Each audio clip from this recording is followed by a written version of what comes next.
You are such a genuine gem. Thank you for clicking on my video. I'm Brooke McKenna, but today's case is about a Tinder date turned deadly. It's about the case of Grace Millane. Now, this heartbreaking case shows you just how much one life matters, just how many people can be affected. A family who had to say goodbye to their loving daughter because of what was being called the rough sex defense. A victim who is being blamed for her own death. This one will make you angry, but Grace's story deserves to be told. It deserves to be heard, and I hope you use her story to be safe yourself, because this wasn't her fault, but it shows what kind of people are out there.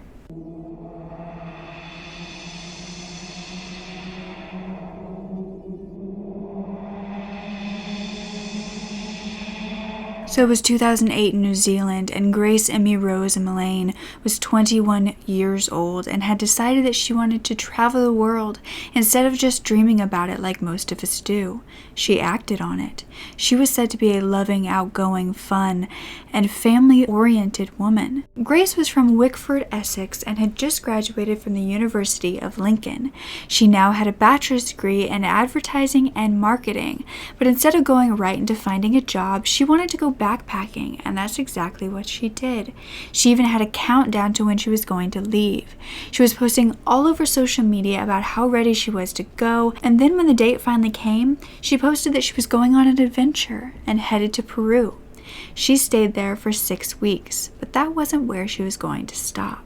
Grace made it to New Zealand on November 30th, and she had planned to stay there for 2 weeks. She was really excited. As soon as she got there, she booked to her hostel to stay there, and then she went exploring, sending pictures to her family and friends whenever she could to share her experiences with them. She was going to be there on her birthday, which was December 2nd, and even though her family members couldn't see her on her birthday, they knew that they could text her, FaceTime her, call her, and tell her happy birthday, so they were completely okay with it as long as she was happy. Except they were never able to because Grace was not answering them, and the thing was they spoke to her every day, and so the day prior they had spoken to her, everything was fine, she was happy, she was content, and then on her birthday she just wasn't responding. They thought this was weird, but thought maybe, she just hadn't gotten the chance to respond, that she was out doing something amazing for her birthday.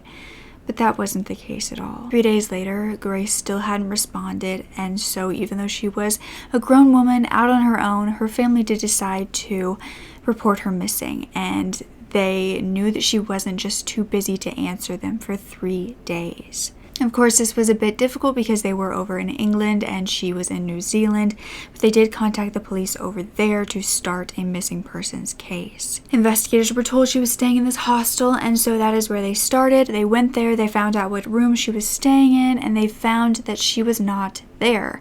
This was a hostel in Auckland, I think it is, and they looked around the room. There was no, evidence of Grace being there. There was no sign of a struggle that had happened, and everything looked normal for someone staying there. The staff was talked to at this point, and they said that the last time they saw Grace was on December 1st, the day before her birthday. She had left that night and she had never come home. This is when the search for her began, and Detective Inspector Scott Beard was the lead investigator on this case, and he was right on it from the very beginning, and he was certain he was going to find Grace. He just hoped that it meant she was still alive. Her father immediately flew out to New Zealand to help with the search, as well as to talk to the press about Grace and plead for her to come home safely. As you know, Grace has been missing for several days. We last had contact with her on Saturday the 1st of December, and as a family we've been extremely concerned for her welfare. Grace is a lovely, outgoing, fun-loving, family-orientated daughter. Grace has never been out of contact for this amount of time. She's usually in daily contact with either her mother, myself, her 2 brothers, members of the family on social media. I don't know if you know, but Grace is on a year-long worldwide overseas experience. Grace started this travel journey in Peru in South America, and at the end of this was really looking forward to the second leg in New Zealand. She arrived here on the 20th of November and has been bombarding us with numerous photographs and messages of her adventures. We're all extremely upset, and it's very difficult at this time to fully describe the range of emotions we are going through. While we are very grateful for the media coverage both here and back home, we are finding this situation quite upsetting, and would sincerely hope that the media continue to respect our privacy. Finally, I would like to take this opportunity to appeal to anybody who has seen, spoken to or come into contact with Grace over the last few days, and to come forward with any detail, no matter how small, and contact the investigation team. Now, investigators did not have Grace's cell phone. They couldn't check who she was talking to or who she was in contact with prior to her disappearing, so that was out the window. However, she did use social media often, and one of the things that she frequented was Facebook. So they decided to go on there, and they found she hadn't posted since that December 1st, prior to her birthday, but she had gotten a comment on one of her photos. This was a comment from a man that looked to be about her age, and it said, "Beautiful, very radiant." And so, since this was the first kind of tip or any sort of clue they had gotten since she disappeared, they decided to look into this man. They sent him a message on Facebook, asked him if he would just come in for some questioning that they had for him, and that he was not in trouble, he was not being arrested, they just wanted to basically talk to him. He eventually came in and he said that he had been on a date with Grace on December 1st that night, but around 10 p.m. they went their separate ways, and he didn't know what happened to her, and he didn't know that she was missing. Grace's friend, who I heard was Amana, but I'm not sure that this is her name, but Grace's friend told investigators that she was always in contact with Grace during her travels, and that was including the night that she went on a date with this man. Amana said Grace was telling her that she went on a Tinder date. She found him on Tinder. They clicked really well, so she was going to meet up with him in a public place. Now, she said that she stopped texting her around the same time, about 10 p.m. that night, and that she was a little worried, but she didn't want to bother her if she was, still with this date, if they were having a good time. But was this the same man that had commented on one of her photos? Was this the same date, or had Grace gone on a few dates that night? This man that they had brought in that commented on one of her photos did, give his statement, and he was released because there was nothing that connected him to anything, and Grace still hadn't been found. So the search for her continued, and it had now actually been a few days. Investigators were telling friends and family that at first there was no evidence of foul play. However, as time went on, it quickly changed to them believing this was a homicide investigation. 6 days after she went missing, investigators officially announced that they were looking for a body rather than a life. And on December 9th, she was finally found. Unfortunately, they were right, and she was not alive. It was 4 p.m. that afternoon, and she was actually found in a suitcase off of Scenic Drive in Waitakere Ranges, and this is about 30 miles away from Auckland. The autopsy was done, and it was identified to be Grace, but there was a significant bruise on the side of her neck, and it appeared as though she had been strangled to death. There were also bruises on her arms and chest that a pathologist said was from somebody basically pinning her down. She would have had to have been strangled for 4 to 5 minutes to be killed that way. Prime Minister actually came out with a statement for Grace's family saying that she was so sorry. The Prime Minister was nearly in tears, saying that they should have been keeping her safe while she was there, and they didn't do that, and she was so very sorry.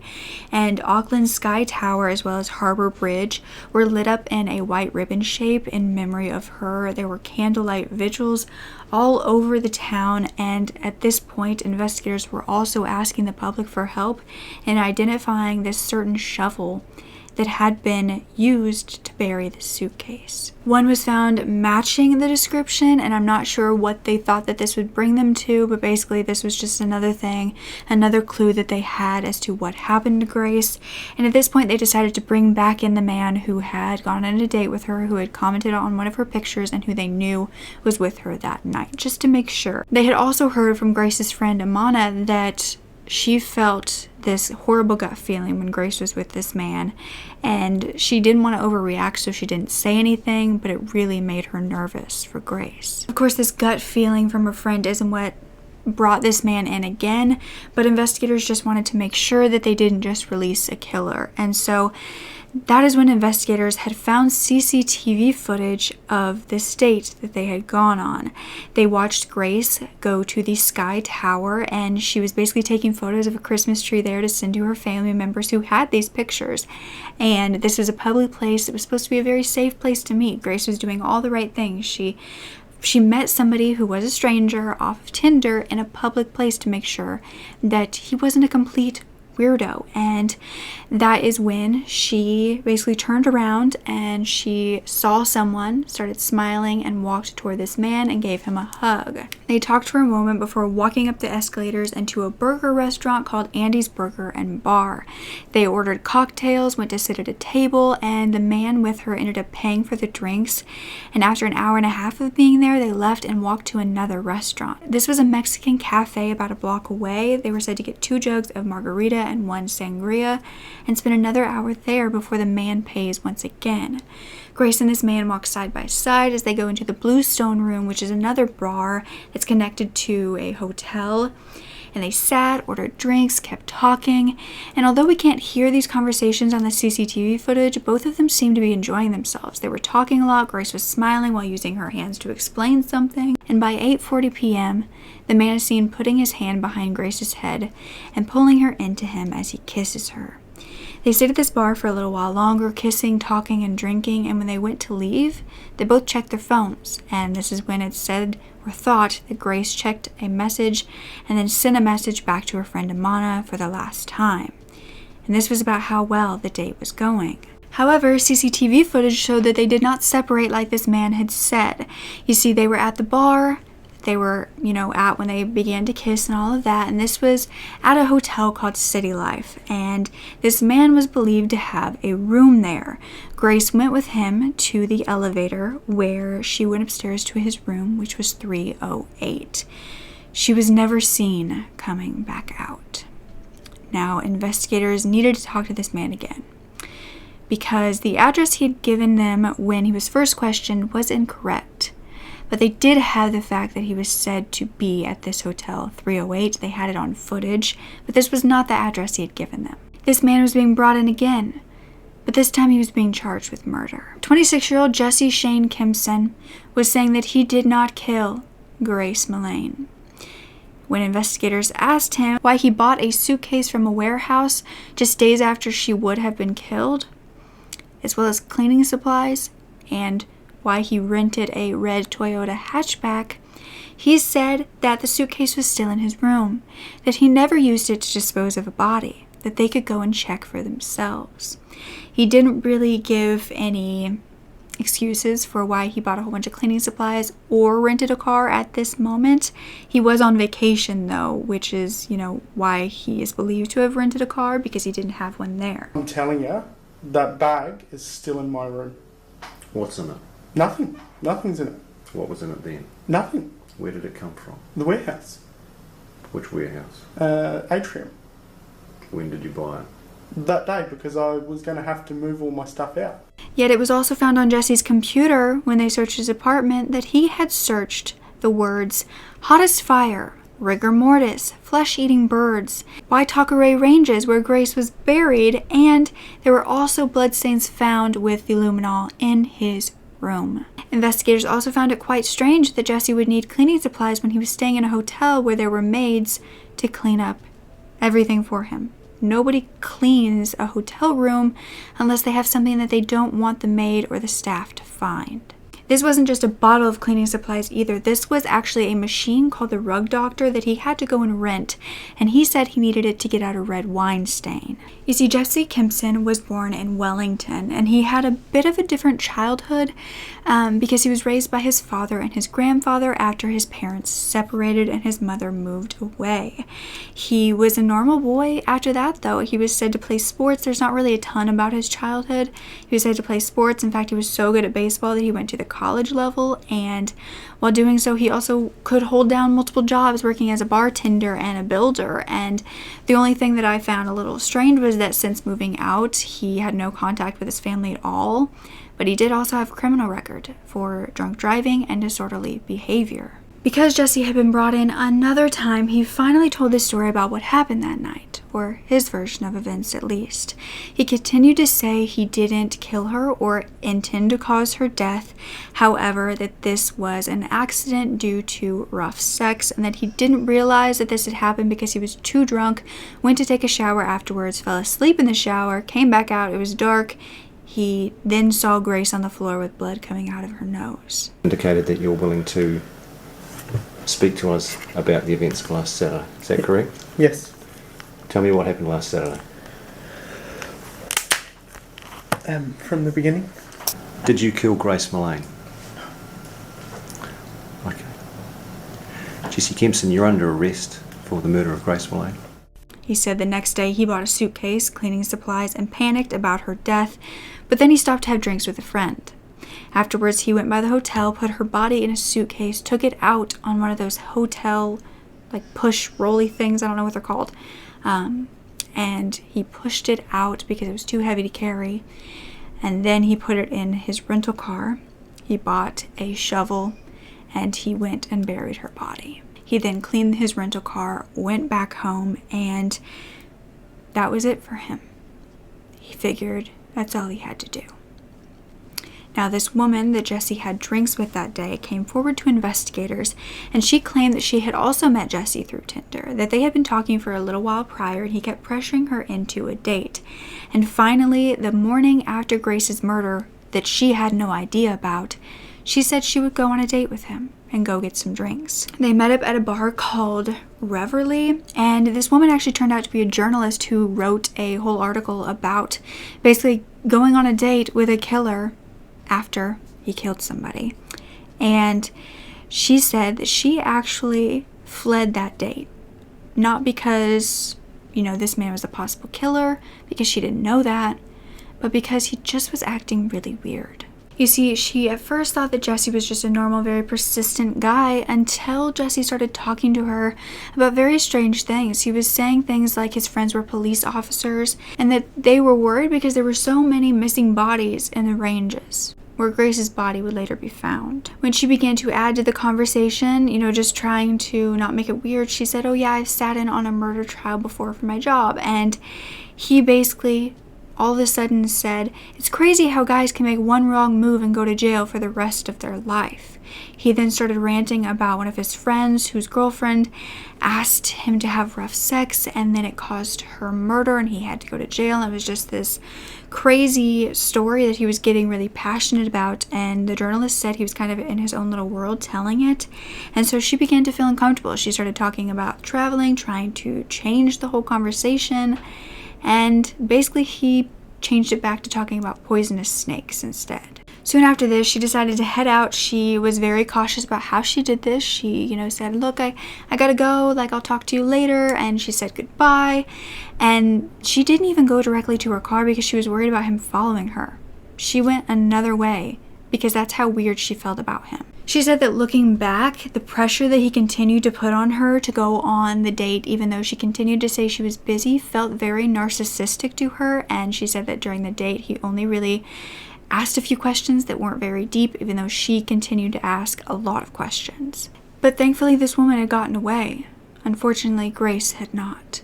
And the DNA results from the blood samples came back from Jesse's hotel, and this was belonging to Grace. And investigators had also found on Jesse's computer that he had looked at explicit websites for a long time after the hours that Grace would have been murdered. He also had images of Grace's naked body on his phone. And they were oddly enough taken in the light, which caught investigators because he had said that they had had sex in the dark because Grace asked him to turn off the light.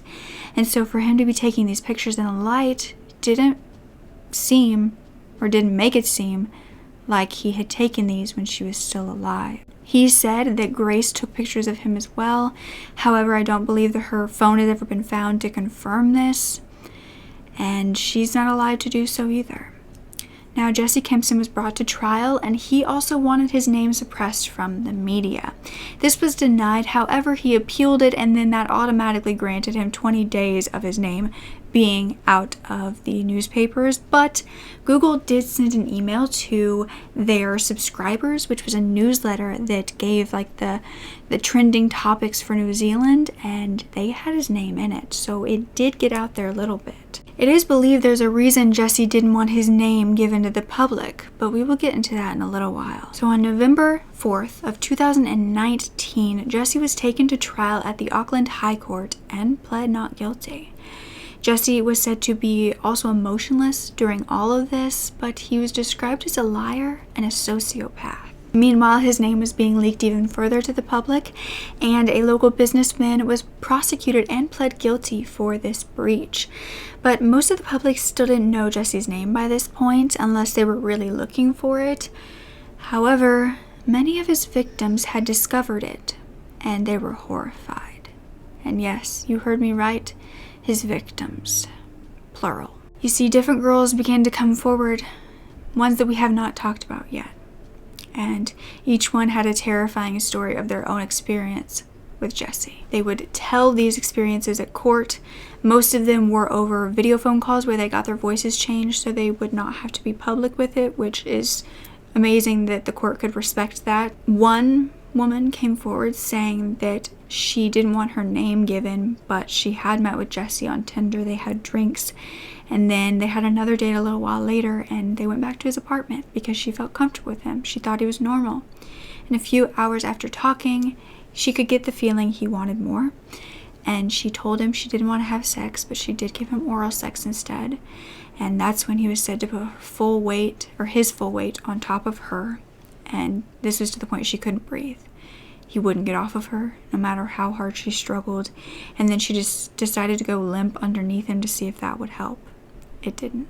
He then proceeded to sexually assault her, and he eventually got off, and thankfully after that she got out of the apartment. But she was ashamed and embarrassed about what happened. She said she would wake up crying and screaming from nightmares, and she feared that her attacker would find where she was at. She said that every time she slept, she saw his eyes popping out of his head, glaring angrily at her. There was another girlfriend who said that she lived with him for a few months and that she was his girlfriend, but that Jesse would threaten her with a butcher knife, forcing her to do humiliating sex acts she didn't want to do. He would also tell her he was sent by the CIA to kill her, and many women who came forward about Jesse's sexual acts said that he enjoyed choking and being dominant, and many refused to see him because of how explicit he would get just over text. The defense was claiming that Grace's murder was due to rough sex and was accidental on Jesse's part. However, the prosecution claimed that she could consent for that playful choking, but she did not consent to being murdered. 10 minutes, at some point of which she lost consciousness and would have become, under his hand hold, unconscious and limp and lifeless, and he had to carry on. And if that's not reckless murder in this country, ladies and gentlemen, somebody will have to explain to me what is. This is not sex play. This is not restricted breath games. This is holding a person's neck and throat and wrapping your hand or hands around it, however you did it, for an extended period of time, feeling their struggle as she must have struggled for her life, and then going limp and into unconsciousness, and you carry on. And the point in time in which you make the decision as to whether he had a murderous intent is when he carried on. Grace's parents heard all of this. They were also on a call to the courtroom, and Grace's mother, Gillian, I think it is, said that she wished she had been in her daughter's place that day. Her brother said that he would never forget his little sister. And her father said, Grace was taken away from us the most brutal fashion a year ago, and our lives have been ripped apart. She did not deserve to be murdered in such a barbaric way during her gap year. Grace was our sunshine, and she will forever be missed. The trial was 3 weeks long, and after 3 hours of deliberation, Jesse Shane Kimson was found guilty and sentenced to life in prison with a minimum of 17 years. For the first time in the courtroom, Jesse spoke up, saying, "You have no reason to convict me. You're full of shit, mate." And it was the first time he literally showed any emotion. But it was believed that his motive was sexual due to the photos that he took after her death. They believed that they were his trophies, and that's why he also looked at sexual websites after he killed her. After the conviction, Grace's parents then made a statement to the public about their feelings. You'll have to forgive me because I'm not very good at this.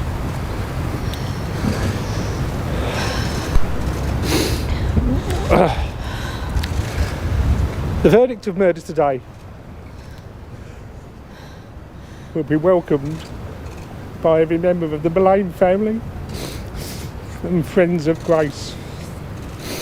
It will not reduce the pain, the suffering that we've had to endure for over the past year.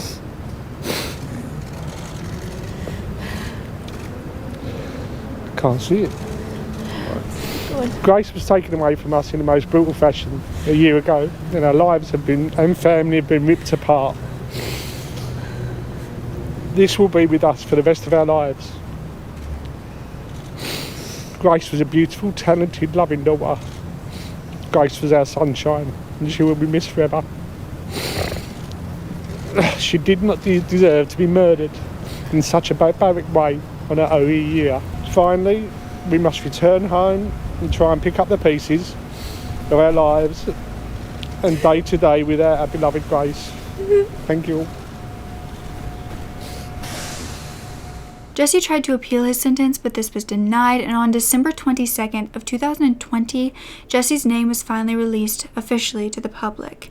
It was revealed as well that he had also been convicted of sexual assault, assault with a weapon, threatening to kill, and sexual violation by unlawful sexual connection, and sentenced to 7.5 years for one of the victims who had come forward. He had also had another trial where he was found guilty of sexually assaulting another woman and given 3.5 years. He also tried to appeal these sentences, but I believe that was denied as well, or are still in the process of being denied. But the lead investigator on Grace's case said that there could be more victims because he was a callous, narcissistic sex offender. He said there could well be other women out there who Grace's killer may have offended against.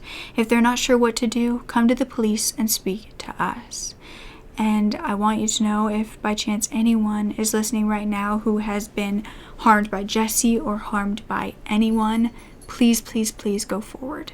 Please, even if you fear not being listened to, you deserve to be listened to, and you deserve to have justice. And even if that means that you have to fight to be heard, please do it. And I will be by your side, and I know that you are so, so strong and are capable of doing this. Now, since this case, there has been even more of an effort to ban the rough sex defense, or the 50 Shades defense as it's called in the UK, and many believe that this defense is just grotesque victim blaming, basically. That women who are interested in rough sex are not asking to be killed, and that it's basically just an excuse that many men have used so they don't get a larger sentence. It causes many women to be blamed for their own death and slut-shamed in the courtroom, and men who have either accidentally done this because they weren't careful enough or who have decided to murder women during these times are not getting the sentences they deserve. Many fighting for this ban say that even if it's a genuine accident, they still need to be prosecuted for murder instead of manslaughter or negligent homicide, which is more likely in these sort of cases, and give them lesser sentences. It said that these men aren't drunk drivers who were nowhere near their victims, and this really was an accident that could have been prevented but wasn't, and wasn't premeditated. But these men during the rough sex defense were right there as they killed these women. And it's said that strangling someone to death most time takes minutes to do so. It's not like they would not see the signs of somebody struggling or losing consciousness or telling them to stop. They would know, in most cases, that this was happening. Now, last year in June of 2020, Prime Minister Boris Johnson said, "We are committed to ensuring that the law is made clear and that defense is inexcusable." Now, I hope this is the truth, and I hope he works on it, and I hope that women stop being blamed for the crimes against them. Because Jesse was able to go on another date the day after he killed Grace, and he appeared to be trying to tell this woman that he had killed her, or at least try out his story on her, maybe because he was trying to come up with this false confession. I don't know, but he was a known liar who would do anything but tell the truth. This is a man who could find that his date was dead. He did not call the police. He didn't call anybody. He cleaned up a crime scene and disposed of her body. That to me does not scream that this was an accident. But I'd love to know what you think about that, and I hope this story makes you more cautious. Because knowing someone through social media is not knowing them.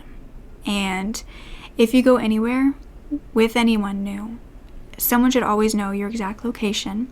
Someone should know their full name, a picture of them, their phone number, and you should also have your location on for them so they can get your location at any time.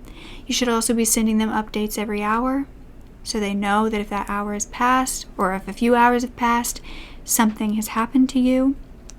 And you also need to come up with a phrase or a code or something that you can send to them when they ask for it to make sure that you are the one talking to them, especially if it's over texting. Now, if you're calling, that's one thing they can tell it's your voice.